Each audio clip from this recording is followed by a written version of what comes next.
என்ன யோசிக்கிறேன் என்றால், இப்ப நான் எப்படி வாரேன் என்றால், இப்ப எந்த கேள்வி இந்த ஐநா சபை, ஐக்கிய நாடுகள், இந்த உலகம் எல்லாரையும் தான் கேட்கிறேன். இப்ப எந்த கேள்வி வருது என்னன்னு கேட்டால், இப்ப தமிழீழ விடுதலை புலிகளை நீங்க சர்வதேசத்தில் தடை செய்து வச்சிருக்கிறதுக்கு விளக்கம் சொல்லணும். நீங்கள் இப்ப தமிழீழ விடுதலை புலிகளுக்கு தடை செய்து வச்சிருக்கிறீங்களா, இல்ல பிரபாகரனுக்கு தடை செய்து வச்சிருக்கிறீங்களா?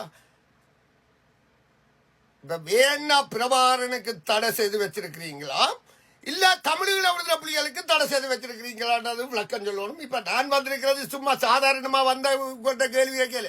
டேய், தம்பி ஐயா உட்பட 12 பேரை கொலை செய்திருக்கிறீர்கள். அதுக்கும் ஒரு டிடிஎஸ் ஜேகாட் ஏஜென்சி லிமிடெட் ஒரு கம்பெனியை கொண்ட 15 வெள்ளமா செல்வநாயன் ராஜமல்லரை போட்டு வெள்ளமா நான் தமிழீழத்தை எடுப்போம் என்று பார்க்க, நீங்கள் வெள்ளமா இல்ல நீ உலகத்தையே தூக்கட்டு நீங்கள் வந்தது உங்களோட பிரச்சனை. இப்ப நான் என்ன சொல்ல